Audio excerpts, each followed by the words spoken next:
Hey everyone, Joe Bowen, the voice of the Toronto Maple Leafs here, inviting you to join a very special podcast, 30 Minutes Live with CDP.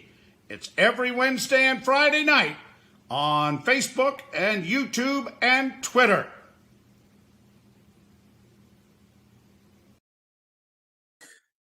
Good evening, everybody, or good afternoon, should I say, everyone. Welcome to Live with CDP podcast on this Wednesday, November 10th.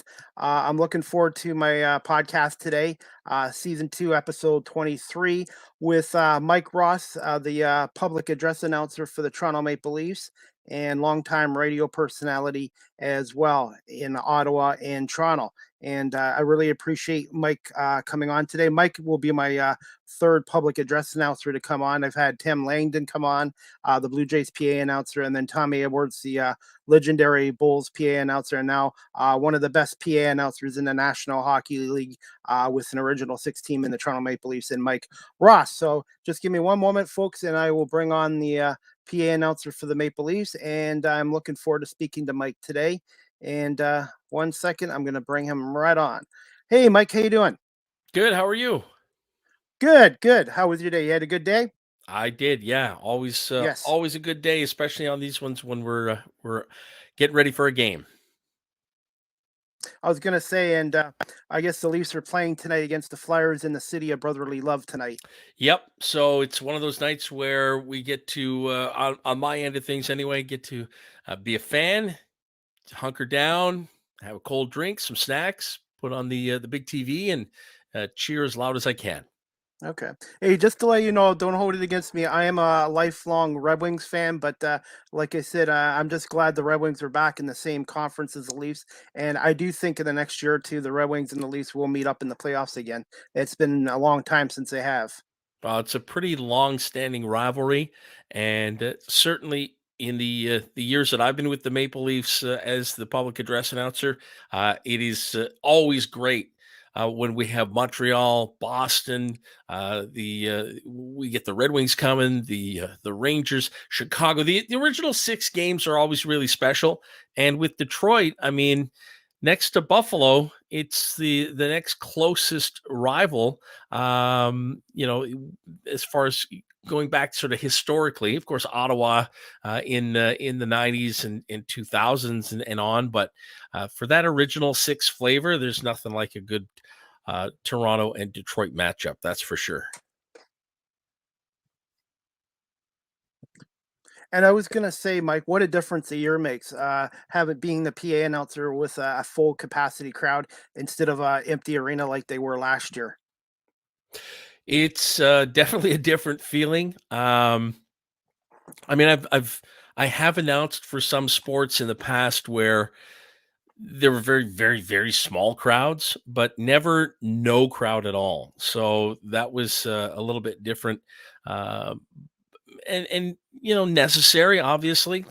Just glad that we've sort of moved on from that, and I think doing what we do as far as entertaining fans, we were very, very, very fortunate to continue working through last year, but we're all really, really happy to have fans back in the building and cheering and being able to entertain them. That's, at the end of the day, that is what we do. We are there to entertain. And I was going to say, and I'm lucky too, because I'm back volunteering with Rogers as a camera operator for the Goal Storm games. And it's really nice to be back in a hockey arena and doing something that I really enjoy. Yeah, there's no doubt. I mean, at all kinds of different levels, we've missed out for the last, year and a half, now more than year and a half. And on so many different things, right? So on some levels, it's just the interpersonal relationships, being with our colleagues in the workplace, visiting our families and our friends, and a lot of that has come back. But there's still a few things that we're sort of straggling behind as far as opening up, and sports was one of those. And it was nice to be able to get a few people in the building last year, our final playoff game of the season, but to really get a boisterous, loud, and energetic crowd in the building has really made a big difference for us.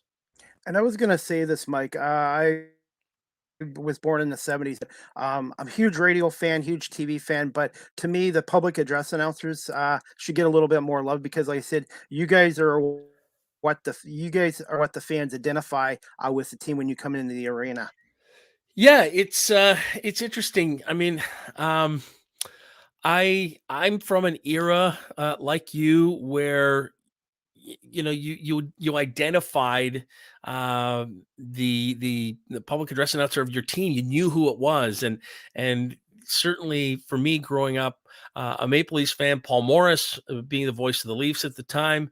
But I can think about other teams like Claude Mouton in Montreal, and you think about the New York Yankees, for example, and Bob Shepard. That's another guy that I grew up, hearing on TV, and got a chance to hear him live at Yankee Stadium a couple of times, which was great. Um, there's just something kind of neat about those voices of stadiums and arenas. And I know that for me, um, when I got a chance to go into to Maple Leaf Gardens and hear Paul Morris, and when I got a chance to hear Andy Frost at the Air Canada Center and hear Bob Shepard at Yankee Stadium, it added to my experience as a fan of being in the building and hearing them. And it is part of the soundtrack, of my youth as a sports fan, as a Leafs fan. So I certainly hope that I bring that for our fans, both at the arena and those that are watching on TV, listening on the radio. Ultimately, the show is what is happening on the ice. I mean, those guys are the Hmm. stars, but I hope that I'm able to bring a little something to the evening, whether you're taking the game in person or if you're checking it in or checking in on it on television or the radio. Well, like I said, being a Red Wings fan, growing up listening to Bud Lynch on their public address announcer Hmm. at the Joe Louis Arena, and then even though I live in Guelph, I like the Blue Jays too. I'm a Tigers fan. The Blue Jays used to identify with Murray Eldon at Exhibition Stadium, and then Yep. since 2005, Tim Langdon, and I just like I said, I'm just so appreciative of you being able to come on today, and like I said, the PA guys, I think should get a little more attention because, like I said, I think you guys all do a great job. Every arena, each stadium, you identify with the team with the PA announcer as well. Yeah, thank you. It's interesting. Tim Langdon and I worked together about 20 years ago, back at the old CHUM Sports Radio Network in Toronto, and so we got to reconnect a little bit a couple of seasons ago at a Blue Jays game. I got to go up and visit Tim, and unfortunately, this year Tim came to a game with his daughter, and because of COVID protocol, I couldn't have him up to the booth. So I'm really looking forward to be able to return that favor and have Tim come by my booth. But I did get a chance to meet Bud Lynch Wow. back in 2008. I was going to say 1998, but that's a little too far. 2008 Stanley Cup final. I was covering the final for NHL Network Radio and Detroit and Pittsburgh, and we were going back and forth. Jim Taddy and I were going back and forth from Detroit to Pittsburgh, covering both ends of that Stanley Cup. And I remember the first day that we were at Joe Louis Arena, and we were set up in the press box doing our radio show from there. And over to our left is a gentleman starting to sort of set up his workstation, and I didn't know who it was. And then he did a mic check, and we all knew who it was, which was really cool. So he did such a great job for so many years for the Red Wings. And of course, I know Eric Freeney, who's took over from Bud. It's, let's face it, now there's 32 teams. So the club got a little bit bigger, but there's only 32 PA announcers in the National Hockey League. So there is a certain exclusivity to that. And for me, I'm just the fourth in the history of the Maple Leafs. So the history and the exclusivity of that doesn't escape me. They're big shoes to fill every single day, and I'm quite fortunate and quite honored to do it. I was going to say Red Barber, Paul Morris, and Andy Frost, and yourself. That's just amazing because the Leafs have been around, what, close to over 100 years now. I believe the Leafs have been That's around right. over 100 My years. first season was a centennial season, so yeah, over 100 years, and only four announcers, and good stretches too, right? I mean, Paul Morris 39 years, Andy Frost 17 Yep. years. That's a big chunk of change for those guys, and um, you identify Leaf teams certainly by the voice that sort of accompanied them, right? So Yep.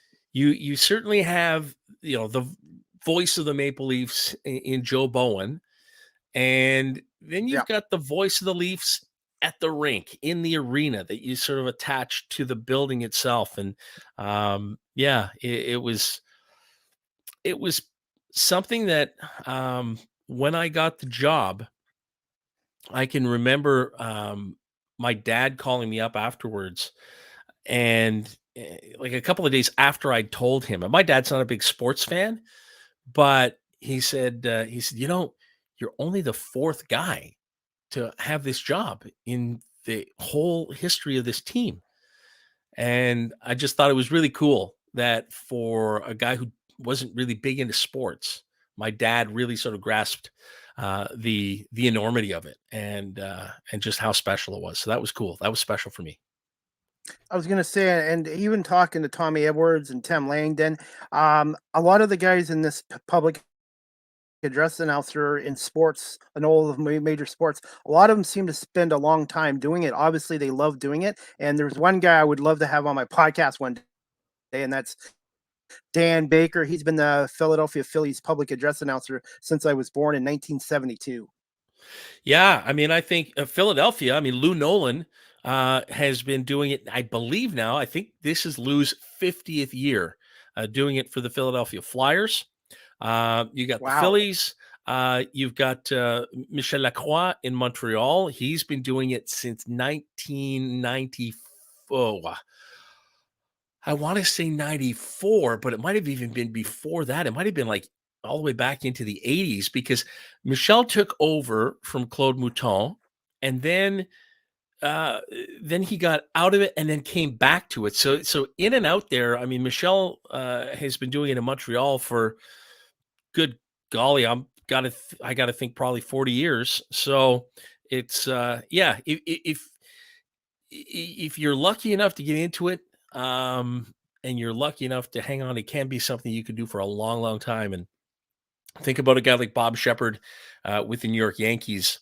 I believe Bob did it for, I want Over to throw the number out of 60 years, but I might be off on that.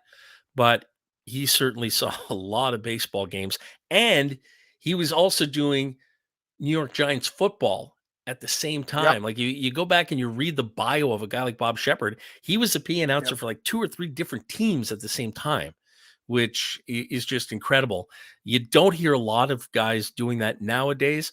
The only guy that I can really think of as far as doing it for two pro teams on a regular basis right now, or at one point in modern times, Alan Roach, the voice of the Colorado Rockies. He also was the Colorado Avalanche, and I believe he Hmm. did 13 seasons for the Rockies, all the while doing the Avalanche games and doing the Denver Broncos. And he was the voice of the NFL. So he did Super Bowls. He did the games, the NFL games in Europe. He did the Pro Bowl game, the Hall of Fame game. So he was the NFL's official big voice, much the way Al Murdoch from Vancouver, from the Canucks, is the official big voice of the NHL for their events. Al Roach is the guy for the NFL. And I mean, he's so good that even though he left the Rockies and then was sticking to the NFL and the NHL, the Minnesota Vikings, his hometown, so the team that he cheered for growing up, wanted him so badly. They hired him as their PA announcer, and they fly him into Minnesota the week of a game to have him do their game. And then he goes back home to Denver and picks up where he left off with the Colorado Avalanche. Like when you've got an NFL team that is flying you in to go to work, that's pretty impressive. And look it up. Alan Roach, what a voice. This guy is good. And I mean, I'm talking Olympics, I'm talking world championships. I got a chance to work with him on baseball during the Pan Am Games in Toronto in 2015. Just a thrill to work alongside a pro like that. So there are guys who can make really good long careers at it. I mean, I'm into my 6th season, so I got a long way to go. But fingers crossed, 1 year at a time. And I was going to say, there's one gentleman in Chicago that does a really good job with the Blackhawks and the White Sox, Gene Honda. Absolutely. I mean, that's what his name. Listen, like I said, you've got 32 teams across, the National Hockey League. You've got the 32 teams of the NFL. You got all the teams in Major League Baseball. It's not like there's a million of these jobs. And so to think back to the process I went through to land this job with the Maple Leafs, like there's no way I ever dreamed I was going to come out of this at the end having won the job. But I mean, I was invited to take a shot at it, so I did. I mean, I would have been a fool not to. But certainly, at no point in my career as a public address announcer for excuse me, for sports did the Maple Leafs gig ever even cross my mind. I mean, I never even thought I never really thought beyond the job I was doing, right? So whether I was doing university football, and then going on to junior hockey, from junior hockey and doing professional baseball, I never really thought any further. I was just in the now. Now, today, doing the Maple Leafs, I mean, there's nothing else I would dream of thinking about. I mean, for me, growing up a Maple Leafs fan, this is the dream job. This is the biggest stage. So I'm really, really fortunate, really lucky to be where I'm at. And I'm just thrilled that I keep showing up game in and game out, swiping my pass, and it still works. It still lets me in the building. This was going to be one of my later questions, but I was going to ask you. I'm always asking you now since we're bringing this up. How did this process go? I guess they didn't sign Andy Frost, and then what happened? Did somebody from the Leafs organization contact you, Mike, or somebody contact you, Mike, or did you end up having to contact the Leafs? How does that work when there's an opening? So in this case, sometimes these things get posted. Um, and with the Leafs going into that centennial season, they sort of had made it known by sort of publicly announcing, hey, we're looking for a new anthem singer. We're looking for new hosts. And these things were posted and they ran auditions. I think, Martina Ortiz Luis, who won the anthem job, I think she was like one of 200 or 250 people that showed up at open auditions at the rink. So I mean, it's just mind blowing the number of people that were interested in going out and trying out for these positions. For me, I was invited, so I got a call from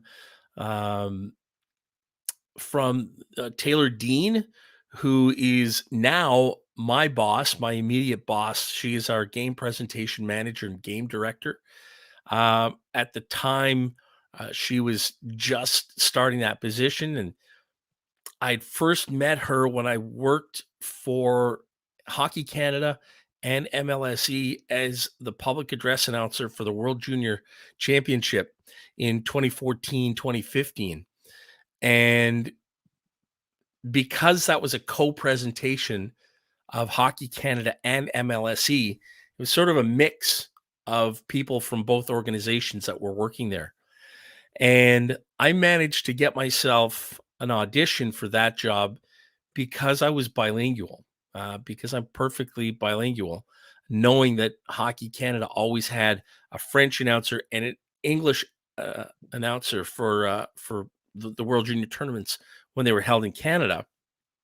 I called them up and managed to get myself an audition, and then I won the job. So, I ended up working for 2.5 weeks, right next to a whole bunch of people who worked in game presentation for the Maple Leafs. So that was a sort of a good introduction, a good chance to sort of let people see what I'm capable of doing. But what's important to note is at that point, I'd been living in Toronto for, geez, I guess about 13 years. And the only announcing I had been doing was for the Ottawa Senators as a backup to their announcer. So I was doing roughly 3 to 5 or 6 games a year for them. Excuse me. And in the Toronto area, there were no jobs. Every team had an announcer. There were no openings. There were no opportunities. So, I was just doing my thing, filling in for the guy in Ottawa, not really thinking about announcing anymore. It wasn't really something that I was paying much attention to. And then suddenly the job with the Maple Leafs opens up. And so they called me and asked me if I'd be interested in auditioning. And of course, you jump at that. You don't turn it down. And I went out and did a live read at the arena. I was one of, I believe, 22 people that did the same. So everybody got their turn at the rink. You sit at the mic and you read the script that they give you, and then they pare that down from 22 to 5. Then they pared that down from 5 to 2, and the final 2 had a one-on-one interview with the game presentation director for MLSE, with the vice president of marketing and fan experience, and with Brendan Shanahan, the president of the Maple Leafs.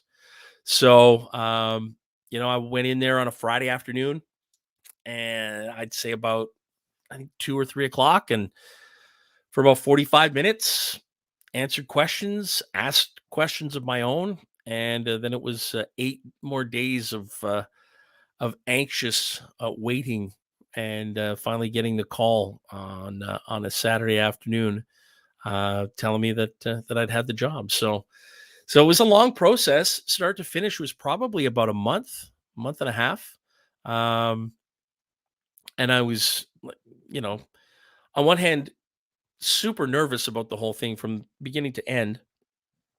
But at the same time, just blown away every time I get a call saying, all right, you made it to the next phase and to the next phase. And then, all right, you made the final 2. And so now you got to come in for an interview with Brendan. And it was just like, whoa. So it certainly was a nerve-wracking summer. It was a summer where my mind was sort of racing the whole time. But it was a very interesting process to go through. And if I ever write a book about my life, that certainly gets its own chapter, no doubt about that. What was it like meeting Brendan Shanahan? Because I'm a huge rowing fan, and he helped us win 3 cups in the 90s and early 2000s. And when they did announce that you did get the job, did you get a phone call, or did you have to go into the arena and talk to somebody there? So, okay, I had been at NHL radio for 10 years at that point, hosting a morning show, afternoon drive show. And yet I'd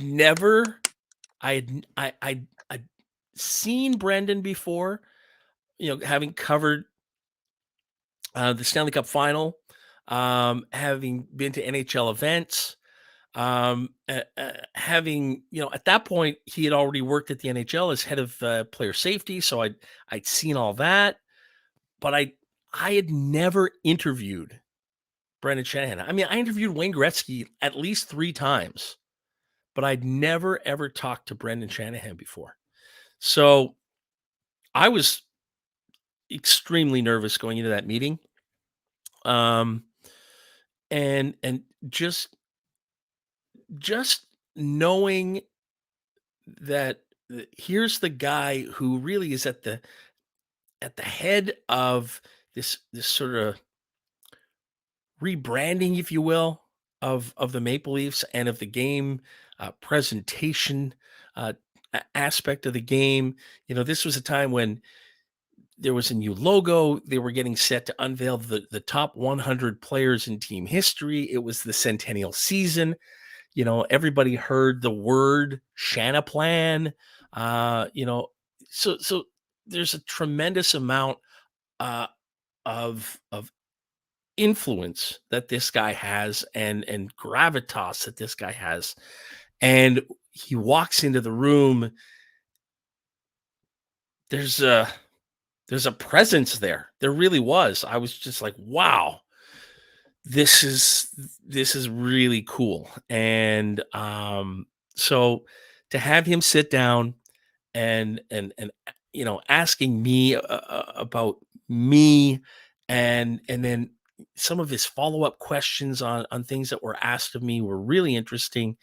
And it was really cool because some of the questions I was asked um, were similar to things that you've asked here, and other people certainly over the years have asked.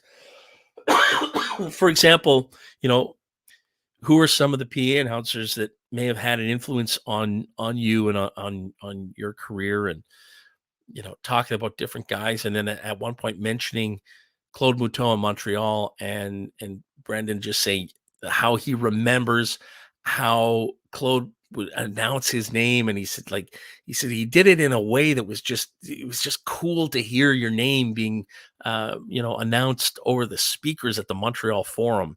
And so it was neat in the moment for me how my answers seem to be resonating with Brendan. But again, I walked out of that meeting and headed down to the GO train platform to go home, and I did not think that I had the job. I really didn't. And 8 days later, I'm out for lunch with my parents who were visiting from Ottawa, and I get a call from Anton Wright, who's the director of game presentation for MLSE. And he said, "Listen, we want to offer you the position of public address announcer with the Toronto Maple Leafs." And so, I'm blown away. Um, I, I'm literally, knees are shaking. And so we go over a few sort of generalities and stuff, and we basically just establish, okay, this is Saturday afternoon. So listen, let's talk on Monday, and we'll go over different details and such. Um, and the last thing he said to me before hanging up the phone was, "Welcome to the Toronto Maple Leafs." And I mean, Wow. yeah, exactly. I mean, I almost dropped my phone. I still get shivers up and down my arms when I tell that story. Um, I'm a big fan of the movie The Natural, and there's a similar scene where Roy Hobbs is getting his uniform, and the guy hands him his hat, and it fits perfectly, and he says, "Welcome to the Mages." And that was my welcome to the majors moment, where I'm told, "Welcome to the Toronto Maple Leafs," and it was just like, wow. So that was the moment. And every day, I'm telling you, man, every day since then, I end up at some point just sort of pinching myself, doubting whether, is this still for real? Like, is someone going to come in at some point and just sort of tap me on the shoulder and say, "Sorry, we made a mistake, and it's time for, time for you to go now." I hope not. I hope not, because I'm just having too much fun. I was gonna say, and it's just that's really special like I said, to become a PA announcer for any pro sports team, but especially original six team like the Leafs as well. Well, what's really special about it for me, beyond the original six thing, is that this is the team I grew up cheering for. My grandfather was a Maple Leafs fan.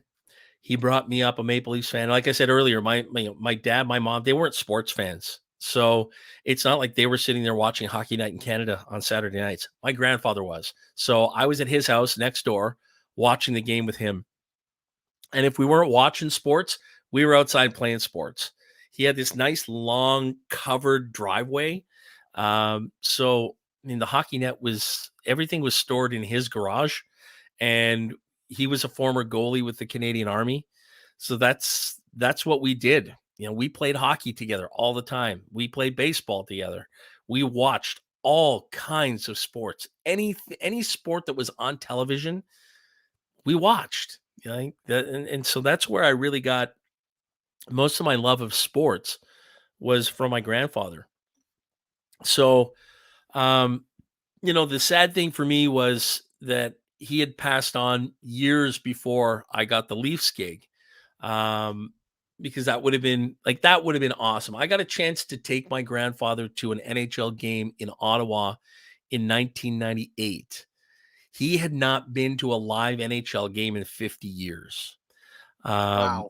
So to share that with him was pretty awesome. And one of his other grandsons, my little cousin, Alex Marchand, is the DJ for the Ottawa Senators. And he got that job a couple of years before my grandfather passed away. So he got to see one of his grandsons basically make it to the NHL. And it's the one regret I have about timing and how things sort of just worked out. That boy, I really would have loved being the PA announcer for the Maple Leafs and having the guy who introduced me to the Leafs, brought me up on the Leafs, watched so many games with me over the years. I would love to have had him in the building for one game to hear me doing a Maple Leafs game. But that's what really made it special for me. That I literally did have Maple Leafs pajamas as a kid, and I had my Leafs jersey with number 10 on it for Vincent Damphousse. I had the Maple Leafs pennant in my room. That was my team. That was my team growing up, and they came to me with an opportunity that I never would have dreamed would have been mine, and I'm just so thrilled.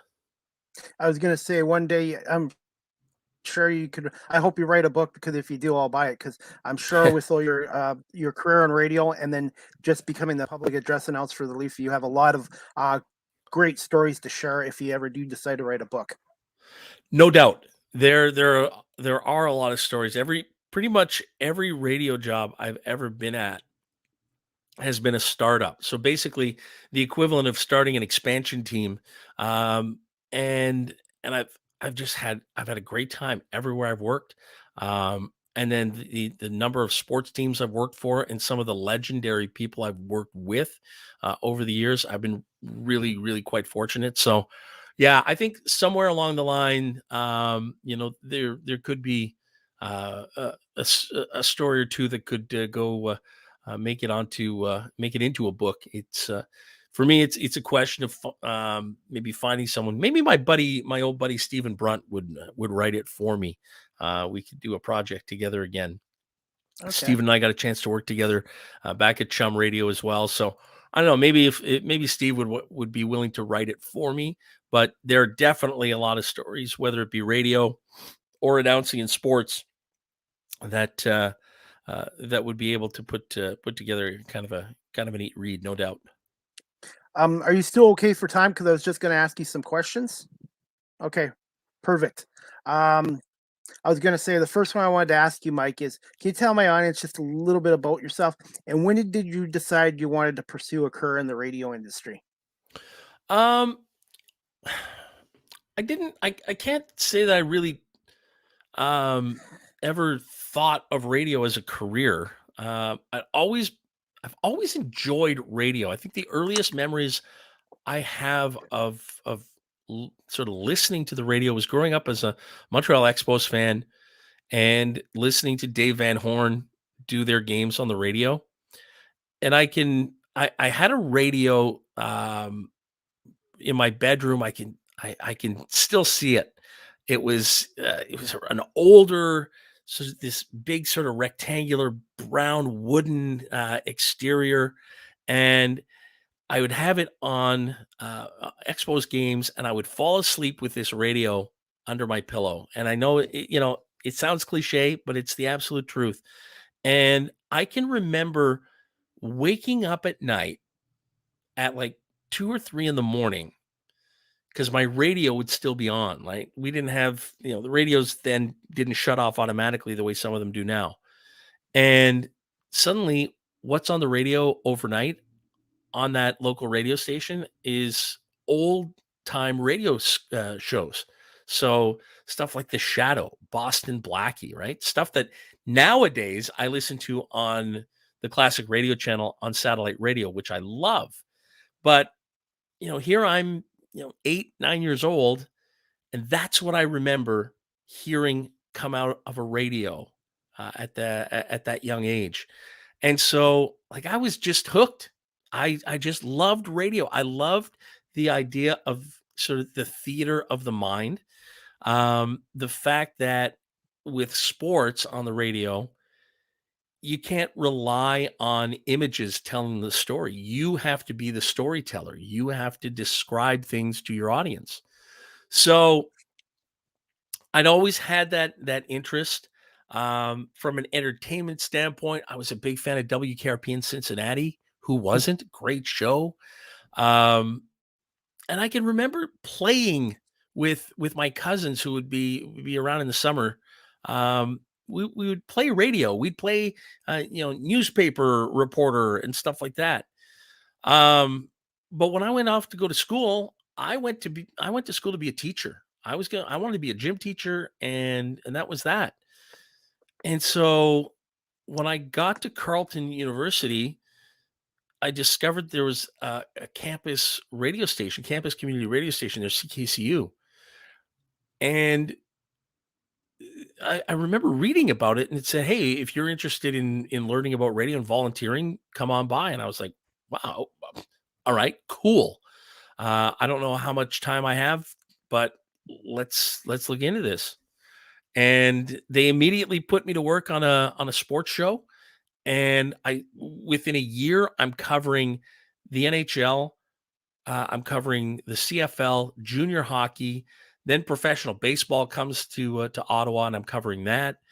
And I mean, I'm living the dream here, right? Because I'm going to school, I'm working part time, and I have a press card that gets me into all these games, all these sporting events that I want to go to. All I got to do is send off a fax with my name, show up with this press card, and I'm in. Like, it really was a very different time than it is 30 years later. And that's when I kind of realized, like, sort of looking around going, there are people here doing what I'm doing and getting paid to do it. Like, this is their job. Oh, well, that's kind of interesting. And yeah, slowly but surely, then I started to realize, yeah, maybe this is something I could end up doing. And I end up getting a job in promotions at a local radio station called Energy 1200. And then I end up getting a couple of on-air shifts there. And eventually I make it on air, full time. And I'm the the afternoon drive host. That gets flipped to All Sports Radio in 1998. They keep me around as a co-host and reporter and producer.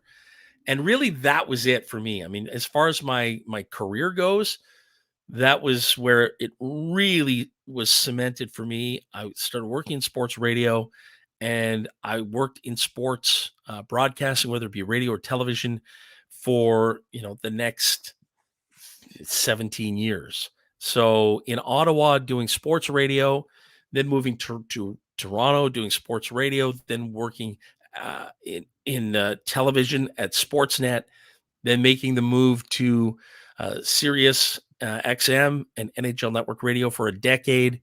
And then finally where I'm at now, which is AMI, it's Accessible Media Inc., which is a broadcasting company that produces audio and TV shows and material for blind Canadians, always through the lens of accessibility and disability, and really focusing in on issues that matter to the disability community. So, certainly the last 6 years are a bit of a departure from what I did before, but for a long, long, long stretch there, it was all about sports. And I pivoted a bit in 2016 or 2015.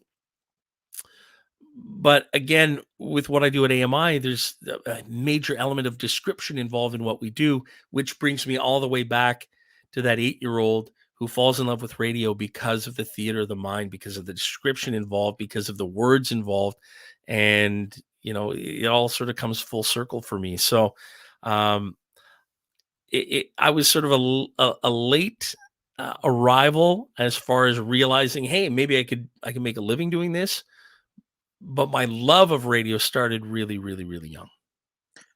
So did mine as well. I grew up in the 70s. I was born in 72, and I used to listen to Ernie Harwell, Paul Carey cover the Tigers on WJR 760, and then Tom Cheek, the late Tom Cheek, and Jerry Howarth on the Blue Jays radio network. And back then, sports, as Mike, you knew, they weren't on TV as much as they are now. So back then, a lot of your sports stuff you got off the radio. And I even grew up in the 80s listening to the Fan in New York at nighttime. That was like a big deal.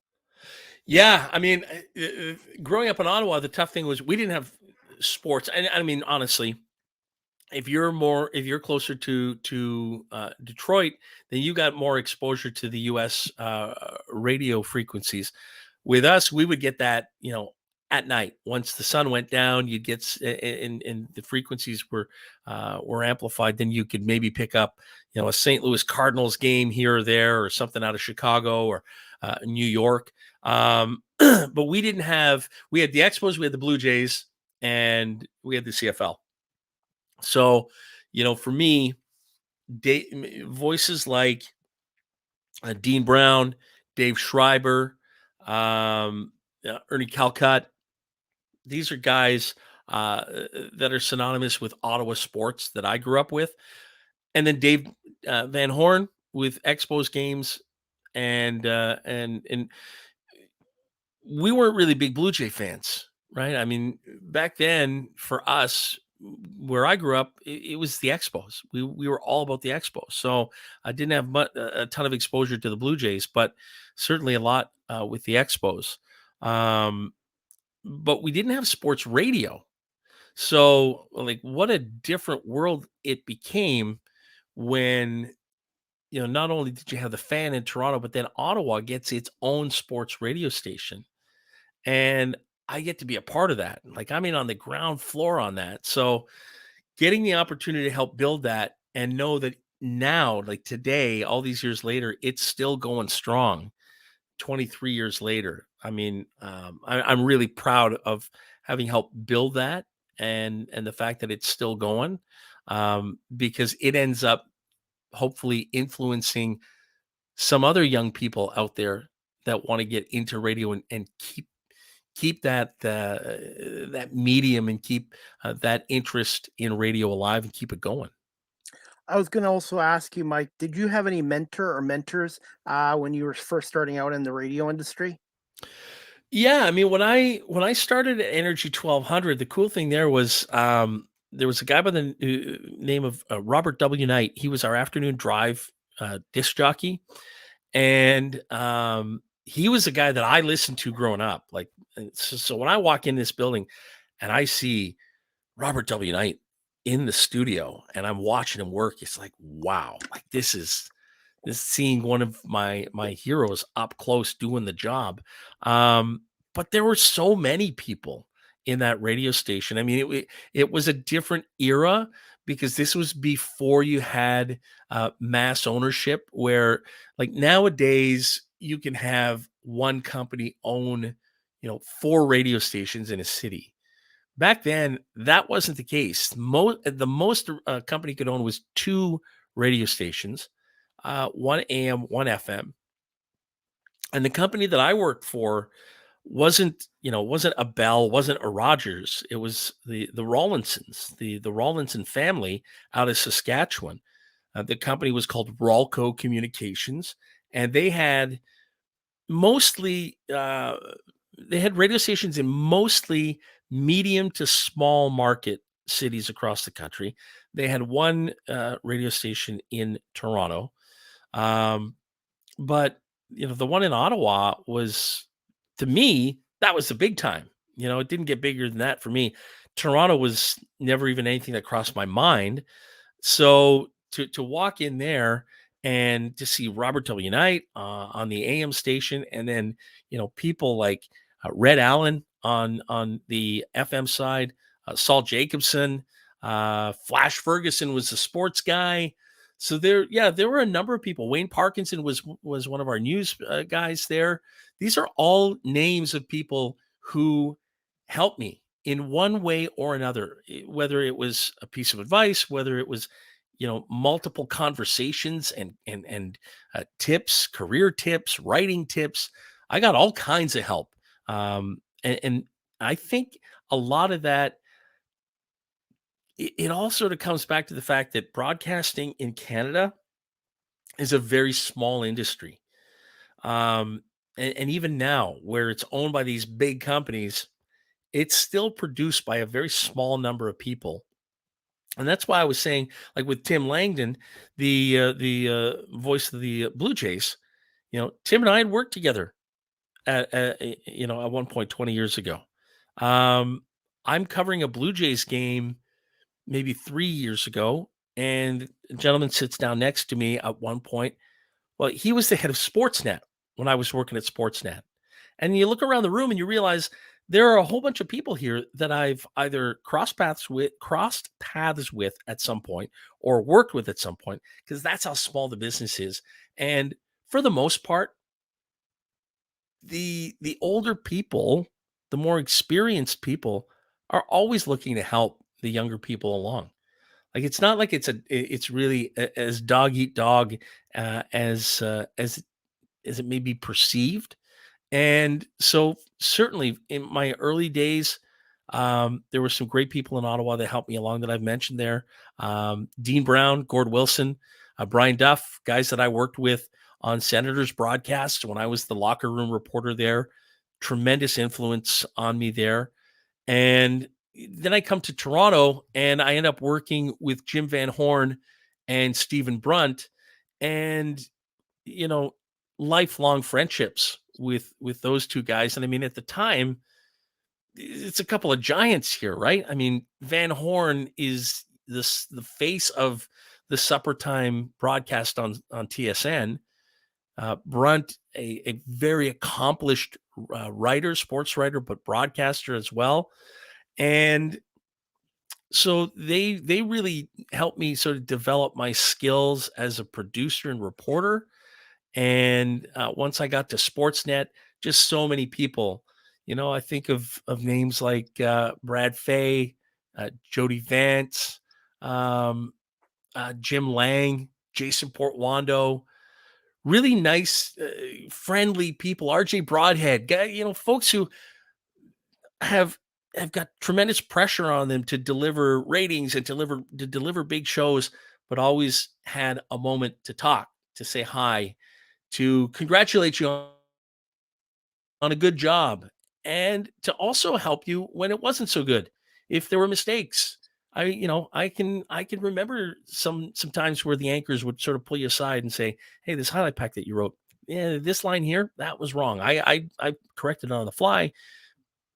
But you were never embarrassed by that, right? Because it's making you better. So yeah, I've had some tremendous mentors over the years, and it's funny now to have that tag of mentor attached to me in my broadcasting career now, because I'm being called upon to do that at AMI and in other situations. So it's kind of funny how that also comes full circle. And just as I was once the mentee. I'm now becoming the mentor, which I hope I can help some young folks and give them good advice, because I certainly benefited from a lot on the way up. And I was going to say, Mike, even though I'm 49 years old and I'm not 20 years old, and I just started this podcast a year and a half ago, and it took a while to get guests to come on, everyone in your profession or people like Jerry Howarth, Dan Shulman have come on my podcast. And it's just amazing. Everyone's been very supportive and positive of what I'm trying to do. And I've had anybody saying, you're too old, you should move on to something else. Everyone's been really great. And that's why I have a passion for this. And if I'm lucky enough, Mike, one day to get in the radio industry, I'm going to pay it back forward to somebody else who's trying to break in. Yeah, I think that's great. And this is where it's a different time, because you have a platform here. You have a platform that I 20 years ago didn't have. How did I break into it? I ended up going to a radio station at my university and getting a break there, getting a chance to volunteer, like you do with Rogers TV. I was doing with radio, and I gained a tremendous amount of experience. But beyond that, there was no way for me to do what you're doing now, and what so many people get an opportunity to do now. And my thing is, the power of the podcast is amazing, because it can you can reach a worldwide audience from your own home without having to get a whole bunch of complicated technology involved. And you can share that passion, and whether it's someone who wants to make a career out of it, or just enjoys talking about a particular topic, you can share that passion with the world on a platform that just wasn't there for so many of us now. So I have a lot of respect for people like you, who are putting their time into this, and trying to build something out of it. And whether it's about using it as a springboard into something else professionally, or people who just enjoy doing the show that they're doing, I just think it's great. And I think it's a really interesting time for any aspiring broadcaster out there to have this platform available to them this way. I think it's really cool. And I had a gentleman in Philadelphia, his name's Jamie, help me out with my podcast. He's the one that put me on StreamYard. And I did a lot of my podcasts originally solo by myself. And then I just kept working at it, Mike, and I started getting big name guests like yourself and other people, John Murphy, Bob Sochi. And it's been unbelievable that guys that are in the NFL, the NBA, yourself, I reach out to people and tell them what I'm doing, and majority get back to me and they want to come on my podcast. So I'm very lucky to be able to do this. Yeah, and I think it's great that you're getting that kind of response, because I mean, at the end of the day, for me, I'm a fan, right? Like I told you, the Maple Leafs are playing a game tonight. I'm gonna go down and plunk in my chair, and I'm gonna watch the game, and I'm gonna cheer for them just like everybody else. And even when I'm at the rink, I have a job to do, but at the heart of it, I'm a fan first. And I think we all are. And whether you're broadcasting for the local team, and you can be a little bit of a homer on your broadcast, or you're broadcasting on a national broadcast where you're giving both sides equal amounts of love, at the end of the day, you're still a fan. And why would you not want to share that every time you can, every opportunity you have? And these podcasts, I think I can remember, believe me, I can remember the early days when the word podcast first started showing up. And it was like, it was as if members of the media, of sort of the mainstream out there, the radio people, beat writers, it was almost like they felt threatened by it. And like, oh, that guy, that podcaster, he's covered. Well, how does he get a press pass? How is he in here? It was a very, very kind of hostile environment for early podcasters. That's completely changed, right? Like things have, and it's the same thing with blogging, with sports blogging, and the blogging has led to the establishment of things like The Athletic, and look at the brand that that's become, right? So there, I think there's just so much room for all kinds of participation, through whether it's blogging, writing, broadcasting, and with the podcasts. I think one of the reasons that you're having the success that you are having at getting people involved is they're all fans and they love to talk about their team. They love to share some of their knowledge with you, with your audience. And, at the end of the day, if there are no fans listening to what we do, then, how much longer are we going to survive? Right. So it's mutually beneficial to support each other, work with each other, and help each other. Okay. Are you still okay, Mike, just for a couple more minutes, couple Yep, more questions? Okay. absolutely. And one thing I've learned on this too, Mike, is listening, improving my listening skills because sometimes when you ask a guest, they can answer one question, but give you the answers to 5 or 6 more questions. So that I've been working on the last year is working on my listening skills too. You know what? It's a tremendous point. And, it's something that I had to learn early on in my career because I would prepare for interviews when I was first starting at NHL radio, and I'd write out all my questions, and I'd have like 25 questions that all in an order, and I would ask each one of those questions in that order.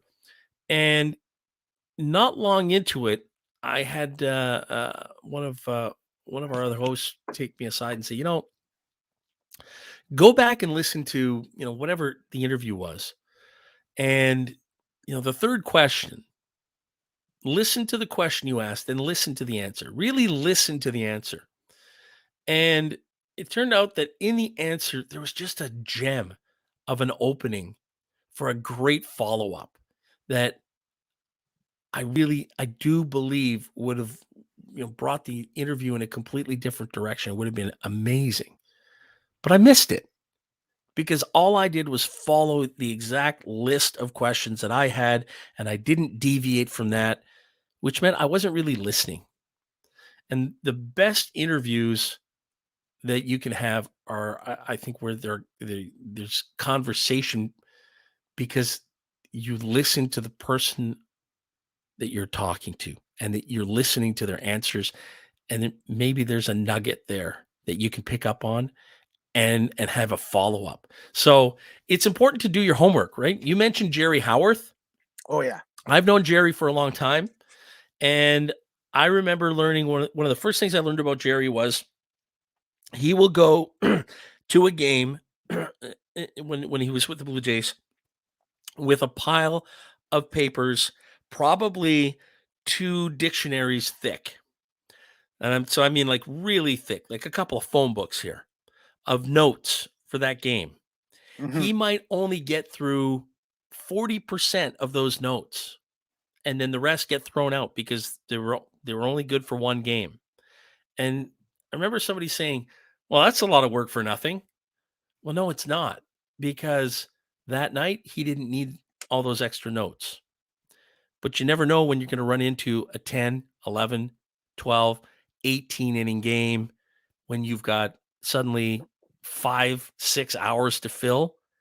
And if you've done your homework, and you never know what's going to come up during the Yep. game. So if you've done your homework, you can go anywhere that the game takes you. And it's the same thing. And that's how Jerry was. He could go anywhere that the game would take him because he did his homework. And it's the same thing in prepping for an interview. You do your homework, you have the questions that the areas that you want to sort of explore, but Hmm. you want to have the ability to go where your guest takes you. And that to me is, like you've picked up on probably one of the most important parts of interviewing. Absolutely. Like I said, I'm just trying to get better on this every day, every week, and keep learning. And Yep. that's the thing; it's a learning process. Hmm. Absolutely. Okay, and I won't keep you too much longer, Mike. Just a couple more questions. Do you remember your first game as a Leafs PA announcer, and were you a little bit nervous at the time? A little bit. Okay. 100%. Now, there are two quote unquote first games. So the first event I did for the Maple Leafs was part of training camp, which was happening in Halifax. We did the Leafs alumni game on the first night I was in Halifax, and on the second night we did Toronto and Ottawa exhibition game. So those were my first games per se. My first home game, my first home opener was against the Boston Bruins, and it was it was unreal because that's the night we had the ceremony where all the honored numbers, right? The Maple Hmm. Leafs are a team that did not have a bunch of retired numbers. They had two retired jerseys, and then the others were considered honored numbers. But on that night, as part of the 100th anniversary kickoff, they retired all those jerseys. So we had about a 30-minute ceremony, which you can still find on YouTube, where it was just me talking for like 24 minutes straight. Wow. And you're talking about historic legends of Leafs Nation and their jerseys going up to the rafters. And so kicking off the 100th anniversary season, kicking off with the 100 top Maple Leafs of all time, and then announcing those jersey retirements. Yeah, it doesn't get much more nerve-wracking than that. Like I was on edge the whole time. And once that puck dropped, and it's cool, I have a framed photo down in my basement. Um, it's a panoramic shot of the Air Canada Center as the puck's dropping on that game. And I can remember that once that puck dropped, whew, did I ever take a breath and just like everything just finally slowed down again for me.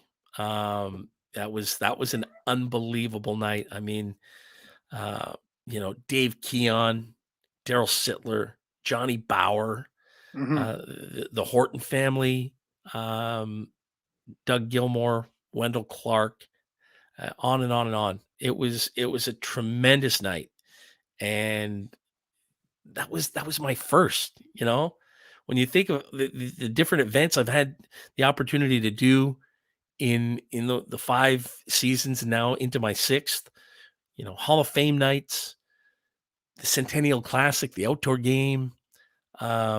You think of the many, many ceremonies we do, our Remembrance Day night, our Remembrance Day games, our pregame ceremonies, our Canadian Forces nights, our Hockey Fights Cancer nights, so many great events that I've had an opportunity to be a part of. But from a historic standpoint, to this point, doesn't really get much bigger than that first night with all those jersey numbers and banners going to the rafters. I mean, that was incredible, and that's one that to this day, because it's on YouTube, usually once a season at least, I'll sort of swing on to YouTube and watch that over again because the music, um, the reaction of the crowd, the reaction of the players, like it was just so genuine and so real. Um, Yeah, that was an unbelievable start to what has been an absolutely dream job for me. Okay. Are you still okay for 5 more minutes, Yeah, or? for sure. Okay, no problem. The next one I wanted to ask you, this one I forgot to ask. Tommy Edwards, the Bulls' legendary PA guy. But what is a daily day or a normal day like on a game day for being a public address announcer for the Maple Leafs at Scotiabank Arena? So for me, it kind of starts sort of mid morning. I get an email from our PR department that has all the media notes for that night, and that includes the roster for the other team. So at that point, I start looking through the other team's roster, and I'm double checking to see if there are any names that that sort of stand out as names that I'm going to need help figuring out the pronunciation. Because that's really one of the biggest parts of the job, is making sure that you're pronouncing names correctly.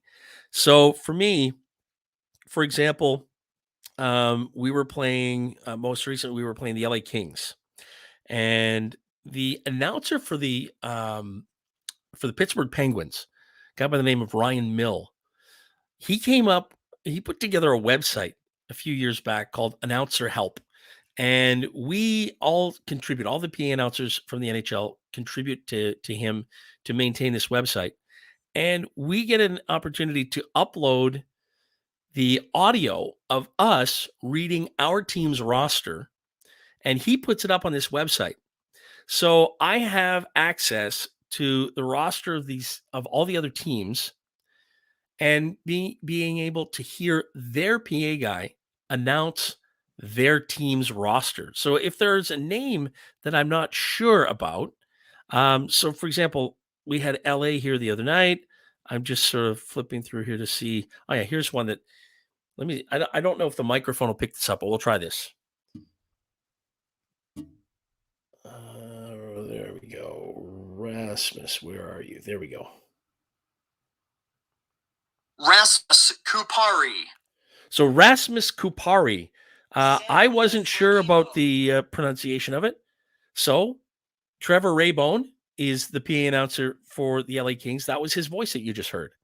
So he's uploaded onto this website his entire roster of guys who could potentially be playing for the LA Kings this year. And then I have the ability to hear how he pronounces that guy's name. So thanks to this website, the players will be introduced in every arena the way they are in their home arena, because that's how their home guy does it. That's how I'm going to do it. So it's a pretty cool tool to have access to. And so I go through the roster and I double check any names I'm not familiar with and make sure I got the right pronunciation. And then, just sort of go through my day, with my job in the morning at AMI on the morning show there, come home for a few hours, usually try and get a bit of a snooze in the afternoon, and then, hop in the suit and tie and head out to the rink. And then it's double checking the roster, see if there are any guys who've been called up at the last minute. Do we need to make any changes there? Going through the entire script that I have for the game. So there are different elements that I have to read as part of the pregame. Certainly within the game, we have certain features that sometimes involve introducing people. So I got to double check and make sure that there are no names that present any difficulty there. And if they do, then I got to get the information and just, prepare my workstation. So I've got my score sheet ready. I've got my roster ready. I put it in the same spot every game and I tape them down. And, there's just a process of preparing for the game, grab a bite to eat, and then just we're ready to go. Now, in non-COVID times, usually about an hour before the game, we get tours coming through the building. So we're meeting with fans and answering questions and such for about 40 minutes before the players hit the ice for warm up. And then, warm up ends and off we go. We're jumping into the script. We're jumping into the pregame, and we're going to have a night. And so it's a busy day. It starts early and it ends late, but it's a lot of fun. And what is really important to always remember as you're doing the job is you got a job to do, right? So you can't get fully engrossed as a fan all the time, because you got to stay on top of the game and relay that information to the fans in the building.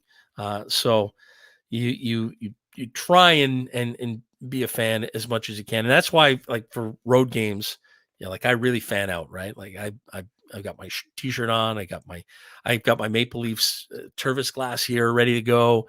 And, I become a full-fledged fan. I don't have a job to do tonight. I'm cheering all the way.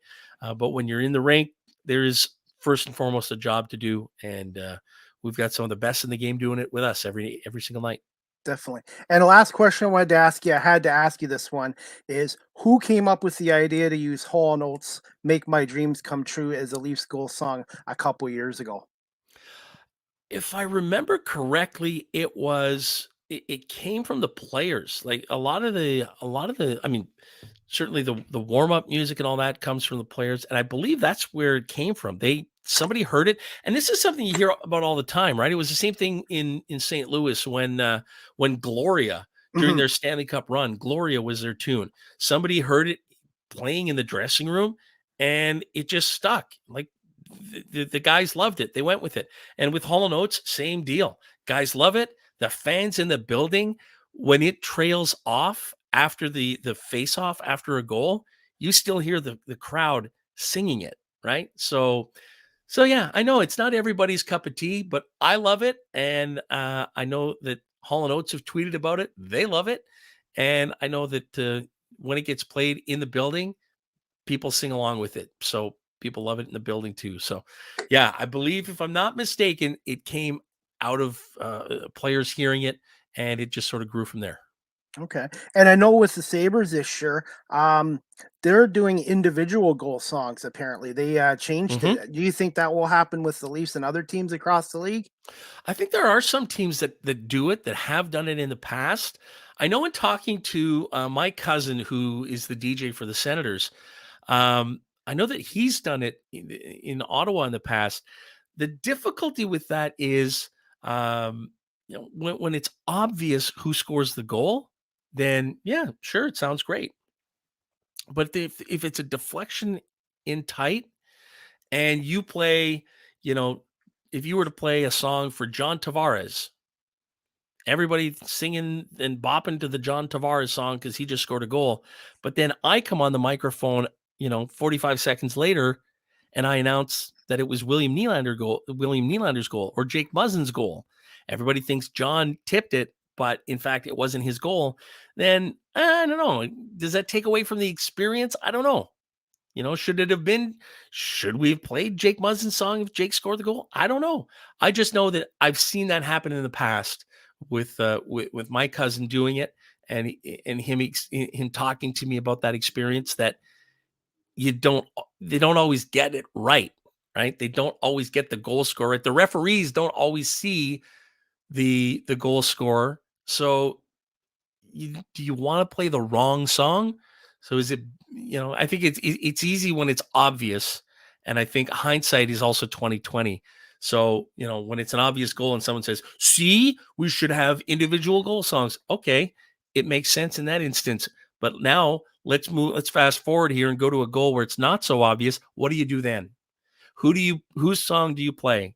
Do you play the song of the defenseman who took the shot from the blue line, or one of the three guys who's in front of the net who might have tipped it? You don't know, Good right? point. And so from a game presentation standpoint, it's not as easy as it seems. And that's the one thing that I can tell you I've learned is that fans, as much as they know about the game of hockey, the the job and the process followed by game presentation is really unknown. Not a lot of people understand how a goal goes from being scored to being announced in the arena. So, and that every rink has a different sort of protocol depending on their setup. So, I'm sitting upstairs in my booth, way above the ice, above the press box. I am one of when I started, about half the league, the announcers sat upstairs somewhere in their arena, and about half sat in the penalty box. Well, when you're in the penalty box, the referee comes over and he says, 17 from 18 and 20, and you write that down and you announce it. If he gets it wrong, you now have to announce a correction. And you're taking away from the fans' concentration on the game. And why? Mhm. All that information's available on NHL.com. Almost every fan in that building has a phone where they can look it up. And to me, what is the immediate rush? It's kind of like with news, right? Like there's always seems to be this battle to get it first. And what we seem to sometimes miss out on is getting it right. Mhm. So with us, our process is the information on a goal gets given to the penalty box. They call it upstairs. Upstairs has the goal scorer. They do a video review for the assists. They call it over to me. I announce it. If the assists are unclear, then it takes more time. And I cannot announce anything until I have it from the NHL off ice officials. A lot of people don't understand that. Wow. And so a lot of people are frustrated when sometimes it takes a minute or 2 minutes of real time, if not sometimes longer, to announce a goal. But I cannot give you incomplete information or incorrect information. So I have to wait until they call it over to me. And I remember a guy giving me heck on Twitter a few weeks ago. I think we were playing Montreal, and there was a 2-on-1 by the Canadians. And when I announced the goal, the information was so-and-so with the goal, this guy on the assist, and this other guy on the secondary assist. And this guy was a Montreal fan giving me heck for announcing that the third point or the second assist. Because in his mind, all that mattered was it was a 2-on-1. That's the only things you should be announcing. And it was like, well, no, I have protocol that I have to follow. And he said, you should just be announcing what makes sense. And I said, no, that's not how the job works. You announce what you are told to announce. We are an extension of the off-ice officials of the NHL. So what they give me, I announce. And they review it to make sure it's right. And then they give it to me. So sometimes I think it's important to pull that curtain back a little bit and give people a little bit of a look and understanding of how it works, because the criticism or their frustration is understandable. But once they sort of understand how the process works, then they're a little less quick at jumping on the announcer and criticizing the announcer and wondering, why is it taking that guy so long? Well, it's because he doesn't have the information yet, right? Like I don't just watch. I'm not watching a screen and coming up with the information myself. I do not have the power to award goals and assists to players willy-nilly as I wish, right? Like it's got to come from the NHL officials. So it's interesting, how that sort of works sometimes. And I think, when we were talking earlier about how you as a podcaster have a platform now that's just tremendous. It's available to you and it opens you up to the world and opens the world up to you. Social media is kind of like that for me, where I, interact with people on social media and can pull that curtain back for them. And so they can come to me and say, how come it took this long to announce that goal? Then you explain to them, well, here are the different steps that have to happen. Oh, I didn't know that. No. And why would you? I mean, honestly, you're so used to, as a fan, to just turn on the TV or be at the arena and it just happens. Mhm. You've never been shown how all the different hoops that are jumped through in order to get from point A to point B. So I understand that. That's why I'm never, ever, ever frustrated about sharing that information and answering those questions. Where I do get a little frustrated was when I got somebody like that Montreal fan who was just basically telling me to do whatever I wanted and to disregard, the protocols of the job. And it's like, no, not really. That's not how it works. So it's fun. It's fun to educate sometimes a little bit and to share that information and see someone who's a lifelong hockey fan go, wow, I didn't know that. That's cool. I learned something new. And I'm right along with them. I love learning new stuff. So I'm always happy to share. And that's the one great thing about my podcast. 80% of it's sports, and then I'm branching out into actors, comedians, and that too. And every guest that comes on here has a story, and I learn stuff, and I love learning new stuff. And today I just learned about 4 or 5 new things from you as well. Well, that's great. And that's what I love to do because, go back to the early days when I was trying to figure out what I wanted to do. I wanted to be a teacher.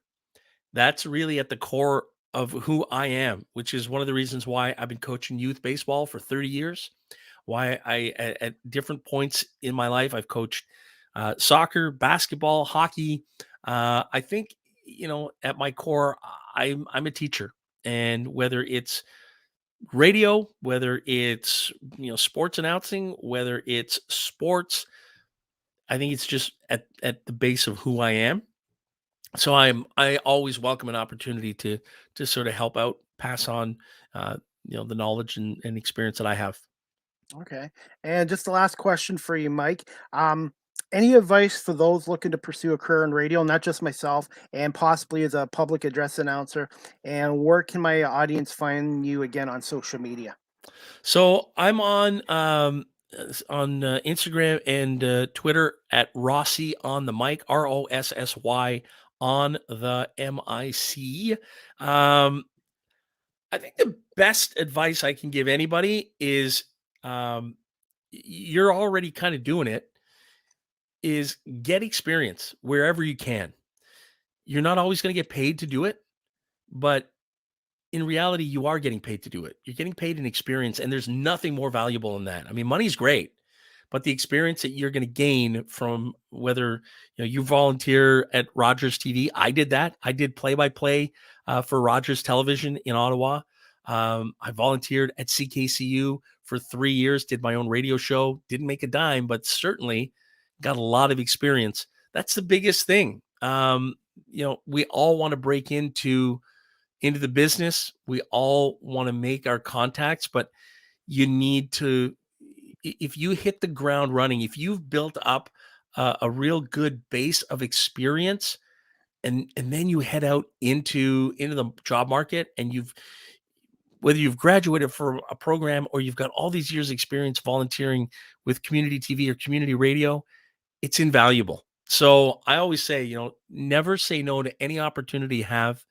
um, Understand that you might not always get paid for it, but you really are paid for it. You're paid for it in the experience that you're gaining, and where that takes you, who knows? You never ever know. So don't turn down any opportunity. Take full advantage of it. Okay. Well, thank you so much again, Mike. And have you ever thought about going on Cameo or a Memo, like some of these other guys doing it? Yeah, I sent Yeah. something into one of those companies Yeah. and never heard back from them. Oh. It's weird. I remember approaching Twitter recently when they were verifying people. You had the blue check marks, and I was turned down. Oh. So it's like, okay, well, whatever. Doesn't affect how I do what I do. And I have tremendous interaction with fans through Twitter, through Instagram, and ultimately that's fine by me. The Cameo stuff and everything, I would love to do. I remember the during the initial shutdown because of COVID, I was doing individual goal calls for folks, and they started asking if they could donate to charity in exchange for a video goal call. And so, I was able to, through that, raise a lot of money for MLSE Launchpad and other charities that people chose to donate to. So, if I ever did hook up with any of those entities, then there'd have to be a charitable aspect to it. But so far, haven't been able to hook up with those guys, but it has not at all affected the interactions that I can have with Maple Leaf fans through Twitter, through Instagram. So I want to keep that going as much as we can. I was gonna say again, Mike, I really appreciate you coming on live with CDP podcast today. Like I said, I just try to reach out to people, and that's really great. And I told one guy too, even though I've set my teams, Red Wings, Tigers, Pistons, when I'm talking to people from other sports teams, I sort of have to have a little bit of a rooting interest. So don't tell too many of my Detroit fans this, but I might have to start kind of sort of like the Leafs a little bit, because like I said, I really, like I said, it was great talking to you today about your career in radio and the behind the scenes of being a public address announcer as well. Well, listen, I'm really thank you for the invitation. I really enjoyed it, and I can tell you, especially in the world of hockey, I may not like the Montreal Canadiens. I may not like the Boston Bruins. I may not like a lot of teams in the NHL, but I like the people. And that's the one great thing is, I've made a lot of great friends throughout the NHL, and nothing will ever take away from that. So it's kind of like the players will say, we fight it out on the ice, but after the game, we're all friends, and it's no different for the PA guys. We compete. We like to rib each other a lot, but at the end of the day, we know how lucky we are to do what we do, and it's a pretty small brotherhood of PA announcers around the NHL. So we're all pretty tight, but hey, we're also very competitive, right? So, and that's okay. It's okay to be competitors, but you can still like the people behind it. And that's why I love doing this podcast. It's not just building contacts. I've actually made a few friendships out of this as well. And it's the people, like you said, Mike. Yep, 100%. Couldn't say it better. Okay, well, I'm going to let you go so you can get ready for the Leafs Flyers game tonight. Good luck to your Leafs, and hopefully the Red Wings and the Leafs will face off at each other in the playoffs one day, because 1993 has been a long time. It sure has. Absolutely. So, thank you very much. Great thank to be you here. so much, Mike. Take care. We'll keep in touch. Thank you. Okay, man. Bye. Anyways, guys, I hope you enjoyed my podcast today with Mike Ross, the longtime public address announcer for the Toronto Maple Leafs and longtime radio personality. And like I said, I'm just going to play a little clip from behind the scenes of a Maple Leafs game day presentation, and then we'll wrap up the podcast as well. Just 1 second, guys. I'm just going to play a little footage of behind the scenes of a Leafs game day presentation.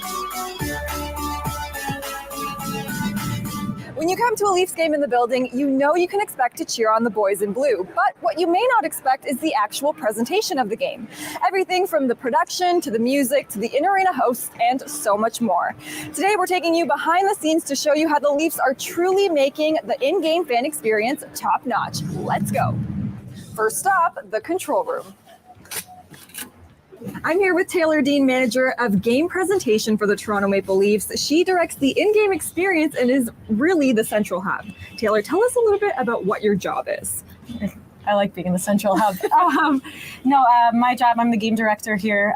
So basically overseeing all of the live entertainment that happens at the arena during a Leafs game. Mm-hmm. So things like music, ceremonies, our blue crew, the people in the stands throwing the t-shirts, anything that we do with the video board, working with our awesome control room to make sure that all runs out smoothly and to time, and basically trying to give the best in-game experience to our fans that we can. So what are the roles in the control room? Oh, there's lots. We've got technical directors, camera operators, producers, an AD, we've got audio, we've got people who are doing like EVS and playback and Chiron, so all the fonts you see, video play out, and there's so much more that I probably miss everything. We just spoke to Taylor, but now I want to learn a little bit more about how everyone's roles really come together. So let's head into the second control room. I'm here with Dan McPhee, show director here at MLSC. Now, Dan, what does that mean? What does show director mean? When you come to the arena to see a game, you are sitting there in the seats watching the game. But every time something important happens, you look up to the big screen that's hanging over center ice to see replays and that kind of thing. The other thing that we do is we try to entertain the fans during those commercial breaks and timeouts and during the intermissions. So I'm looking at the switcher here. Is there any possibility I could try something? Sure, absolutely. So right now on program, we see this graphic, this Toronto Maple Leaf logo. So that is this button right here. So it turns red. That's red. So okay. Whatever's on air lights up as a red. So down in this row of buttons below, we've got different cameras which show up in the other monitor. Okay. If you put your hand on that T-bar right there, yeah, and then just pull it down, there you go. That is awesome. I think I could be a switcher now. Yeah, you could. Yeah. Clearly, there are a lot of moving parts, but what about the live music? I'm headed into the organ loft right now to chat with Jimmy Holmstrom. Let's go. You've been doing this for, correct me if I'm wrong, 30 years? That's correct. We're in our 30th season and having fun. Still playing music. Okay, so walk us through what your job is on a game-by-game basis. My job is to play the organ and or sound bites when the right time comes along. The best. It is forever. And of course, it's always about the Leafs. I'm so fascinated by what you do. Is there anything that I can try? Absolutely. And this is a thing that everybody in the world wants to do. You get the shot. My favorite is when I hear this song, that means we've just scored. But before that song happens, I gotta hit the goal horn. The goal horn. It's you. Go, Em.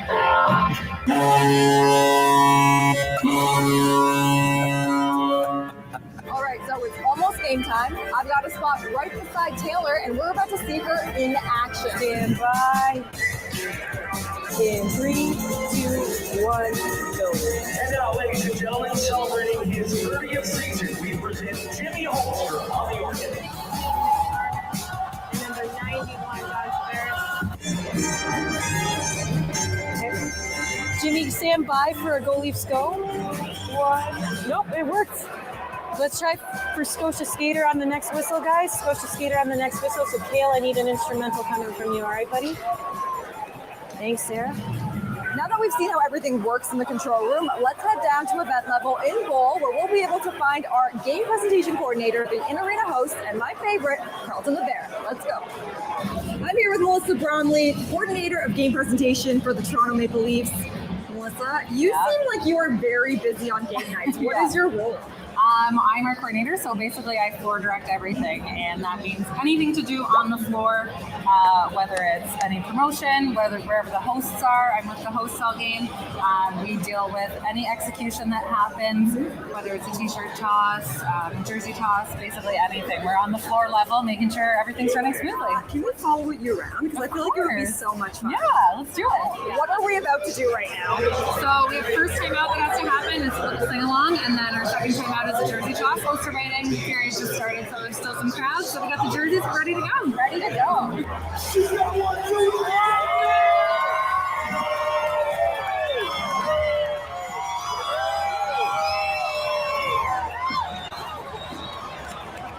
I'm here with one of my faves, Carleton the Bear. Carleton, can I follow you around for a bit? You think we could do that? Let's go? Okay, let's go. Okay, so we're about to pump your fans up right now. We'll be starting a slow clap. And of course, you can't forget the Blue Crew. Oh yeah, baby! That's right! Yeah, baby!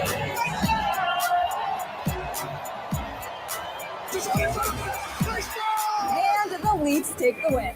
I think my favorite part about today was just learning how everyone works so closely together, and you just see how much really goes into the making of the in-game fan experience. Keep that in mind next time you're here for a Leafs game in the building. Bye.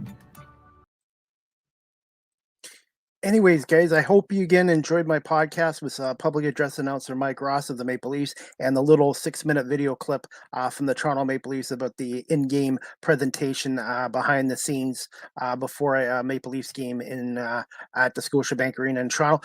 The Maple Leafs tonight take on the Flyers at 7:30, and then the next Leafs home game is this Friday night against the Calgary Flames as well.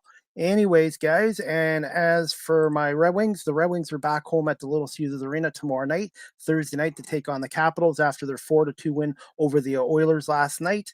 The Red Wings are now 7-5-2, have won 3 in a row, and are in second place in the Atlantic Division. And also, guys, just to let you know, the Guelph Storm are back home this Friday night, Friday, November 12th at 7:30 against the Erie Otters at the Sleeman Center. Game is live on Rogers TV. I'll be doing camera work and on CJOY 1460 with Larry Malott. The Storm went 2-1-1 on their 4-game road trip, 6 out of 8 possible points, including a 4-3 win in overtime last night in London. 9 seconds into overtime, Danny Zilkinen scored the winning goal on a miscue by the London Knights defenseman as well. So let's see. My next live with CDP podcast will be this Friday, November 12th at 1 o'clock. Friday, November 12th at 1 o'clock. Guest Shauna Brown, a singer, songwriter, model, actress from Toronto. So I hope you guys can tune in live on YouTube, Facebook, and Twitter for that as well. And also, guys, just to let you know, Live with CDP podcast, the audio version always download onto Google Podcasts, Anchor FM, Apple Podcasts, Breaker, Pocket Casts, Radio Public, Spotify, Castbox, and on my LinkedIn page as well. So if you guys can't watch this live on YouTube, Facebook, Twitter, on audio as well. I just want to say thank you to everybody who watched this live on my YouTube channel. Please hit subscribe and like to the Chris Pame Live with CDP podcast on YouTube. And also thank you to everyone watching live on Twitter at Chris D. Pame and on my Facebook live stream as well. And also, guys, you can check me out on TikTok at Live with CDP. I do a lot of content marketing promos about my podcast on TikTok as well. And also, guys, again, if you want to follow Mike, you can follow him on Instagram and also Mike on Twitter at Rossi on the mic, one of the best PA announcers in the NHL and in pro sports. And also, guys, you can check out the Maple Leafs website, mapleleafs.com. And that's about it for tonight's podcast. Like I said, guys, Thursday night football tomorrow night. You got the Ravens 6-2 at the Miami Dolphins 2-7, 8:20 kickoff as well. And also, guys, you got Philadelphia Eagles this Sunday travel to Denver, 4:25 kickoff to take on the 5-4 Broncos in the Mile High City. The Eagles come off a 27-24 loss to the Chargers. Denver came off a huge upset, 30-16 on Dallas over Dallas on Sunday as well. And one question I wanted to ask you guys before I go, CDP question of the week. Who is the biggest surprise in the NFL so far in 2021, and which team has been the biggest disappointment? My biggest disappointment would be the Buffalo Bills and the Kansas City Chiefs. And biggest surprise, I would say the Vegas Raiders. And the Titans, I wouldn't say. I would say the Vegas Raiders is the biggest surprise, and the biggest disappointment, I would say Buffalo Bills and Kansas City Chiefs as well. Anyways, guys, I'm going to call this a show, but I just want to say thank you to everybody again for watching this live or on YouTube as well. And like I said, guys, I'm looking forward to my next podcast show. I'm just trying to bring it up here. And my next podcast show is going to be this Friday, November 12th, again at 1 o'clock Eastern. Guest is Shauna Brown, singer, songwriter, model, actress from Toronto. Anyways, guys, again, I want to say thank you to my guest, Mike Ross, the public address announcer for the Leafs and a longtime radio personality in Toronto, and he's from Ottawa. Thank you so much for coming on live with CDP. And guys, everybody, I really appreciate you all watching me on YouTube, Facebook, Twitter, and we look forward to talking to you guys Friday at 1 o'clock for another edition of Live with CDP. Have a great night, guys, and enjoy the hockey games.